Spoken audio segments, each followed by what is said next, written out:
있었는데 그 사람은 온전하고 정직하여 하나님을 경외하며 악에서 떠난 자더라. 아멘.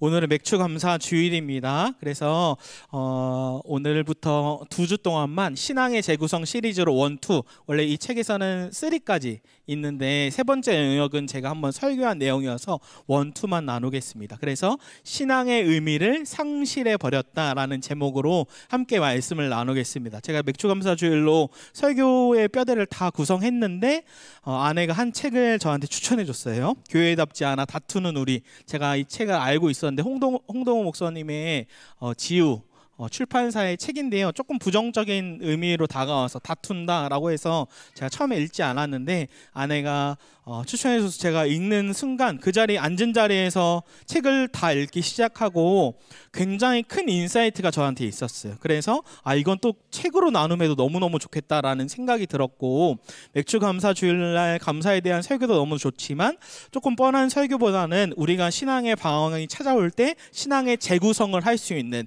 그러한 그걸 찾아갈 수 있는 내용이면 좋겠다라고 생각을 했습니다. 이 책이 흥미로운 건 가상인물이 3명이 나옵니다. 첫 번째 가상인물로 김호준이라는 30대 청년이 등장해요. 이 청년은 신앙생활을 굉장히 열심히 했습니다. 임원도 하고 제자훈련도 하고 교회의 모든 신앙생활을 열심히 하다가 대학을 졸업하고 사회 속으로 취업을 들어가면서 완전히 다른 맥락의 고민을 하게 된 거예요. 왜냐하면 상황이 다 바뀌었기 때문이에요.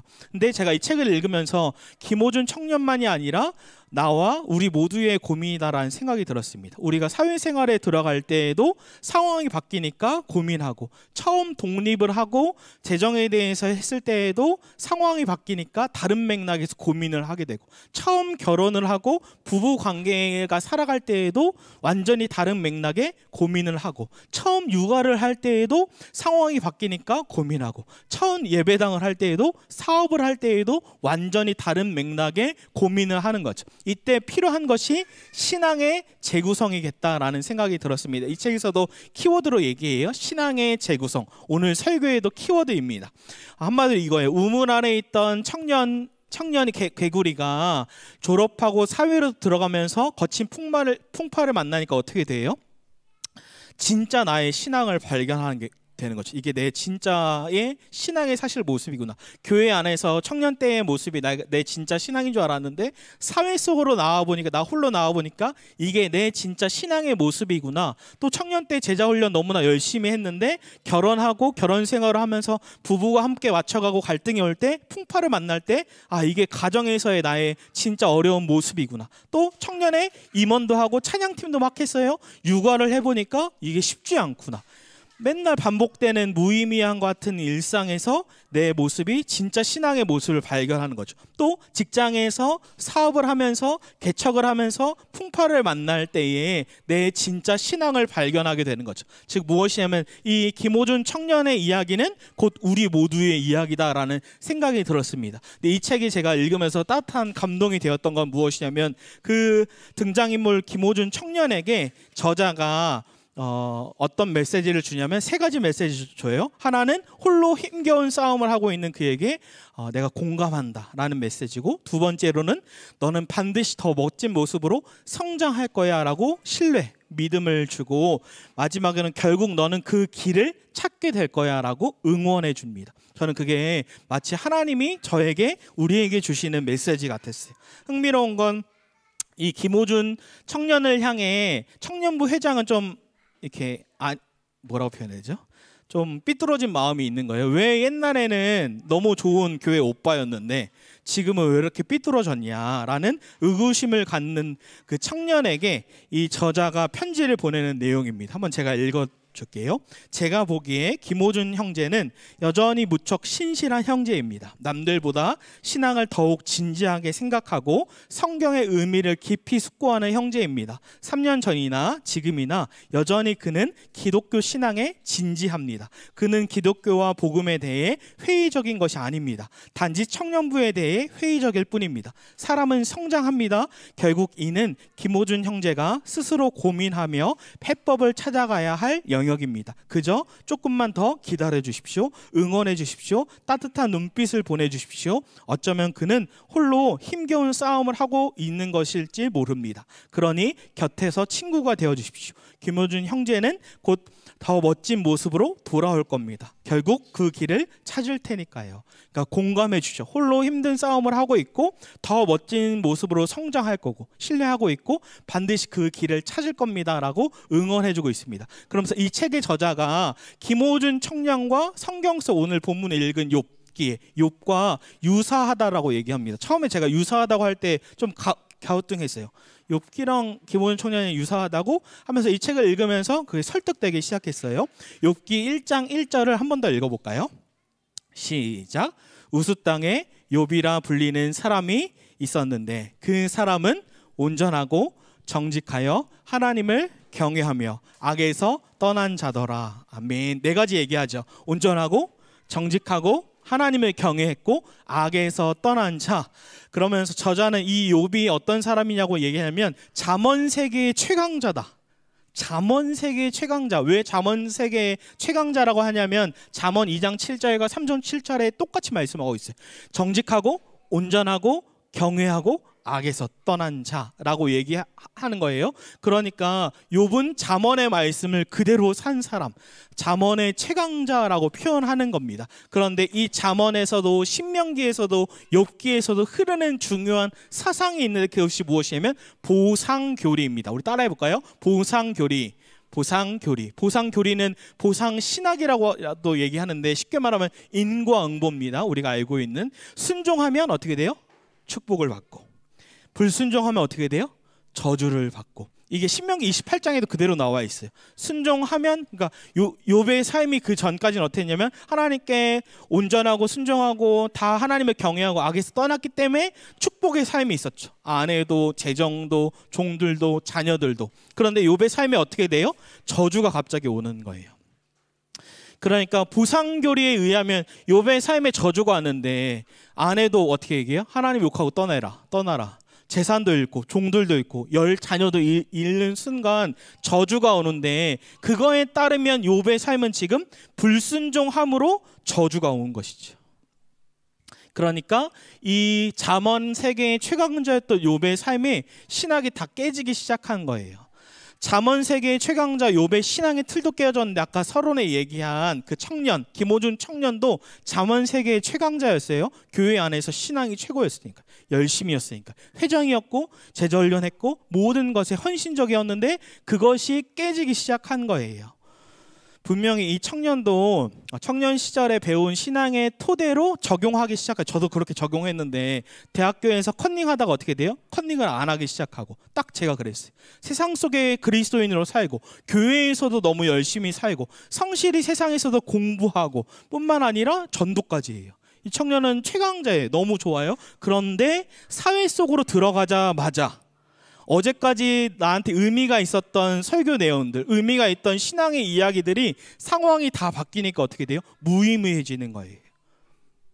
그러면서 이 청년은 책 속에서 화를 내고 분노합니다. 무엇을 화내고 분노하냐면 상황이 바뀐 것에 대해서. 분명히 내 상황은 다 바뀌었는데 설교자는 똑같은 설교하고 있는 거예요.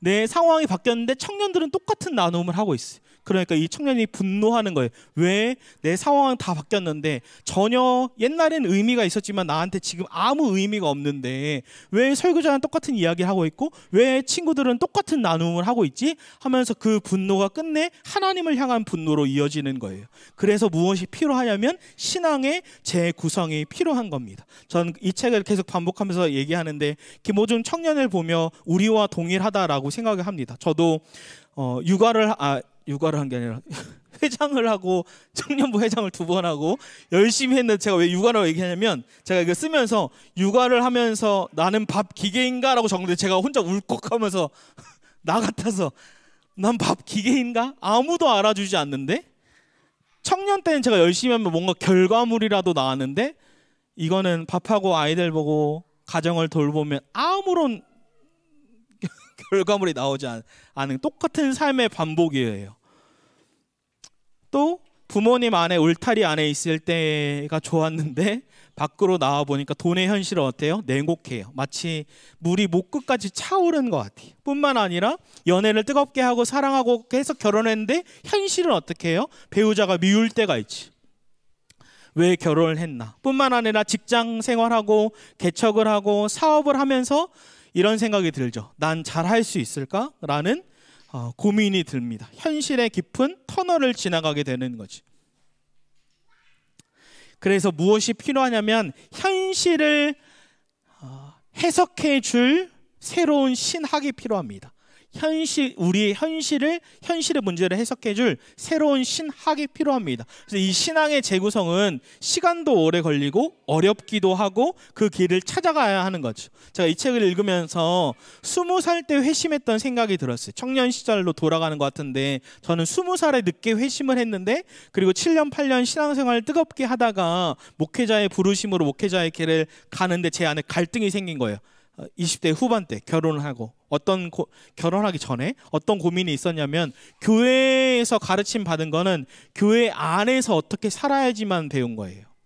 교회 안에서 예배를 어떻게 하고 제자 훈련을 어떻게 하고 어떻게 신앙생활 하는 건 배웠는데 정작 교회 밖에서 현실에서 내가 어떻게 살아야 하는지는 배운 기억이 없는 거예요. 그러니까 제가 딱 27살 때 사회에 딱 나가려고 해보니까 학업도 신앙생활 한다고 조금 덜 한 게 있고 뭔가 준비도 되어 있지 않고 그러니까 한마디로 신앙과 삶의 불균형이 온 거예요. 신앙은 이렇게 열심히 했는데 삶은 여기 있는 것 같은 거예요. 그러면서 그때부터 제가 교회에서 설교나 제자훈련이나 배우는 것뿐만 아니라 그건 그대로 갔어요. 근데 마치 김호준 청년처럼 현실의 문제를 해결하기 위해서 답을 찾아가기 시작한 것 같아요. 신앙의 재구성이죠. 어쩌면 이때가 제 신앙의 진짜 모습을 발견해 가기 시작할 때였어요. 다시 한번 욥으로 돌아가 보면 욥은 더 이상 잠언의 최강자가 아닙니다. 그래서 욥은 이제 현실의 문제를 해석해 줄 새로운 신학이 필요한 거예요. 그래서 욥기를 쭉 우리가 통독했는데 욥기를 읽어보면 욥기 대부분이 어떻게 되냐면 엘리바스와 새 친구들이 욥과 논쟁하죠. 이걸 제가 욥을 처음 연구하면서도 욥이 왜 이렇게 이게 긴가? 너무 쓸데없이 긴 게 아닌가? 처음에 욥에 대해서 이야기하고 마지막에 하나님 만나는 거 얘기하고 나머지는 다 중간에 뭐예요? 새 친구와의 논쟁이 신학적 논쟁 이것만 계속 있어요. 왜 이렇게 긴가? 근데 이 신학적 논쟁의 토대도 뭐냐면 보상교리예요. 한번 생각해 보세요. 욥의 새 친구의 시점으로 욥을 볼 때 저는 욥은 순종을 잘했어요. 하나님을 경외하고 하나님께 죄를 짓지 않고 순종하는 삶이어서 진짜 축복받은 삶을 살았죠. 근데 욥의 삶이 어떻게 됐어요? 갑자기 저주가 임하는 거죠. 그러니까 욥의 친구들의 생각에는 무조건 불순종이에요. 그러니까 계속 돌아가는 거야. 너 회개해야 돼. 너 죄 지어서 지금 저주받은 거야. 이거에서 못 벗어납니다. 욥의 새 친구들은 이거에서 못 벗어나는 거예요. 그래서 회개해라고 얘기하는 겁니다. 근데 욥은 불순종한 게 아니었죠. 분명히 온전하고 정직하고 하나님을 경외하고 죄에서 떠난 게 맞았는데 저주로 간 거였어요. 제가 욥기를 묵상하면서 제 자신을 돌아봤을 때 저는 욥의 새 친구는 아니라는 생각이 들었습니다. 아닌가요? 욥의 새 친구 정도는 아니다. 근데 이 욥기를 읽다 보면 뒷부분에 뭐가 나오냐면 엘리후라는 지금으로 치면 젊은 목회자가 등장합니다. 제가 처음 욥기를 연구할 때 엘리후가 등장할 때 어떤 기대감이 있었냐면 야 엘리후는 새로운 신학을 제시할 거야 라는 기대감이 제게 있었어요. 근데 엘리후도 보상교리에서 못 벗어나요. 뭔가 다른 신학을 욥에게 제시하는 것 같지만 끝은 결국 엘리후라는 젊은 목회자도 보상 교리에서 못 벗어나서 욥 너는 불순종했기 때문에 저주받은 게 맞아 라고 했습니다. 근데 제가 그걸 다시 욥기를 묵상하면서 어떤 생각이 들었냐면 나는 어찌 보면 엘리후일 수 있겠다. 젊은 목회자 복음을 설교하는데 내 복음의 시선은 아이들을 볼 때 온전히 복음의 눈으로 바라보지 못하는 거예요.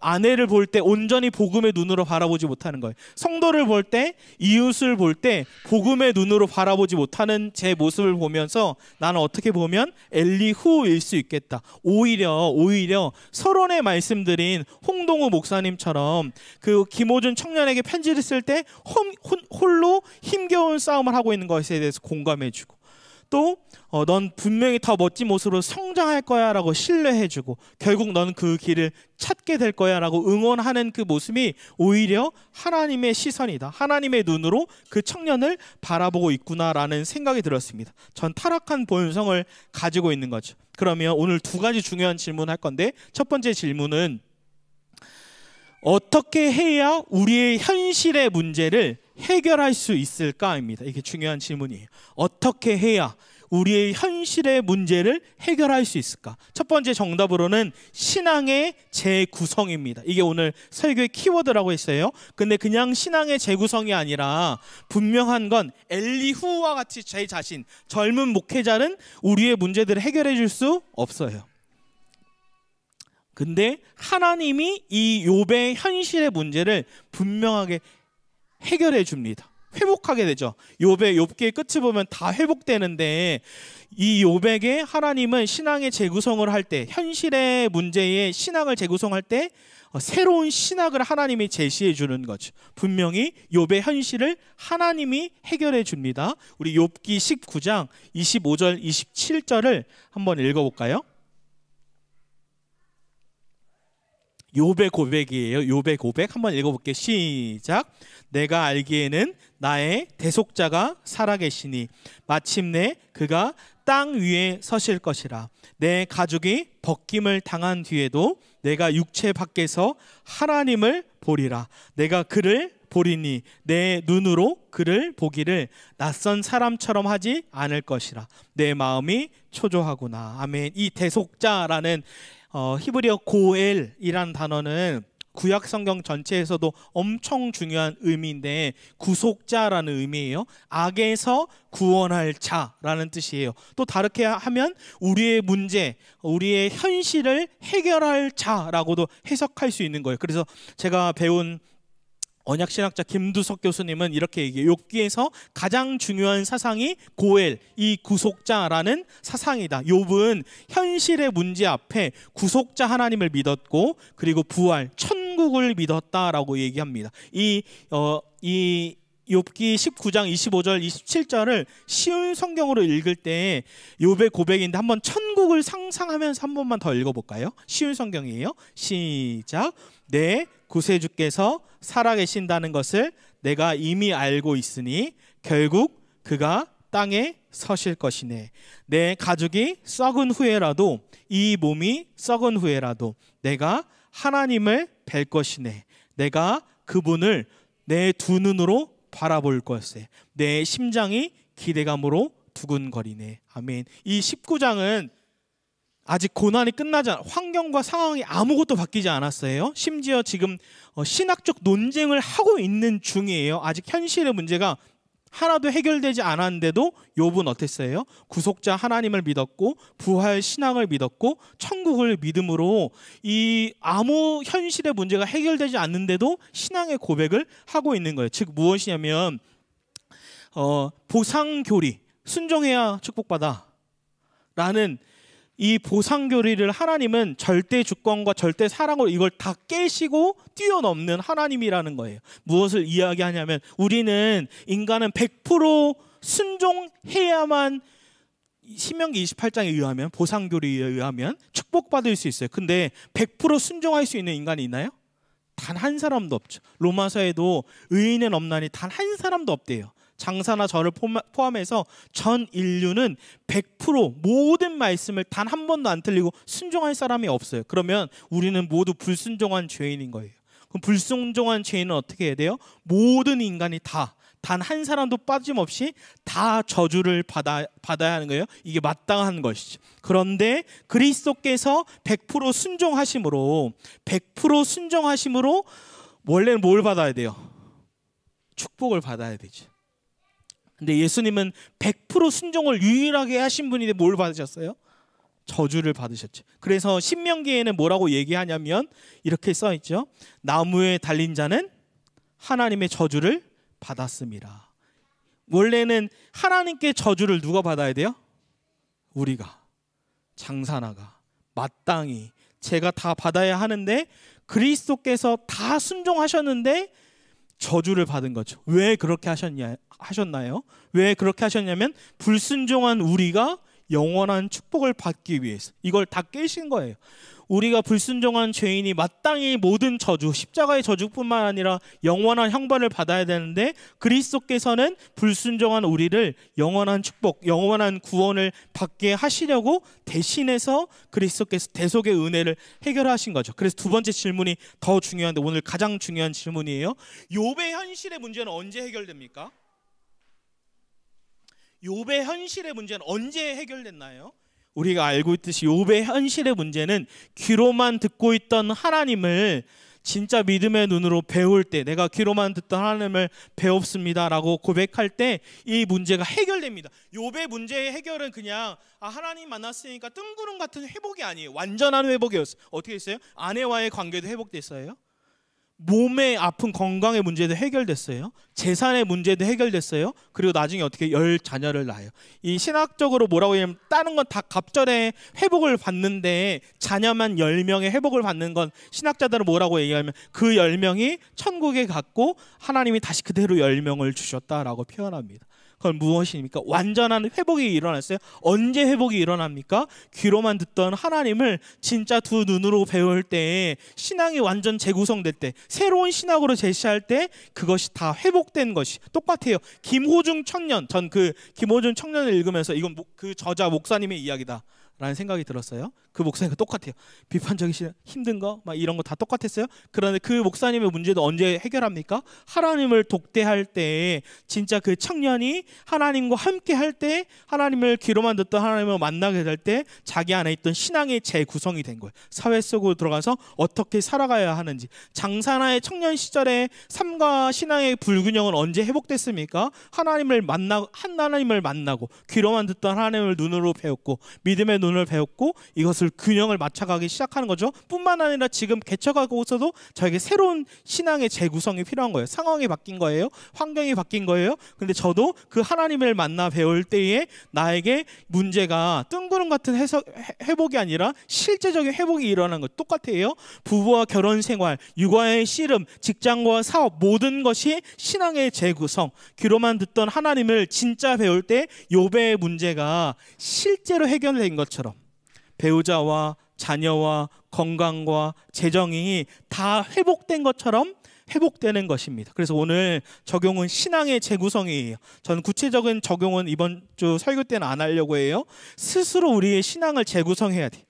우리의 상황이 바뀌었을 때, 환경이 바뀌었을 때 하나님은 우리를 신뢰하고 믿어주고 너 힘들지, 외로운 길이지, 아무것도 변화가 없는 것 같지. 근데 내가 너를 응원하고 지지해. 너는 분명히 그 길을 나와 함께 찾아갈 거야 라고 응원해 주시는 하나님의 메시지와 함께 우리가 지금 삶에서 어떻게 그 길을 찾아갈 것인가. 진짜 욥이 하나님을 만나고 문제가 해결된 것처럼 우리의 삶에도 그 은혜를 허락해 주십시오라고 기도하고 싶습니다. 우리 찬양하고 기도할까요?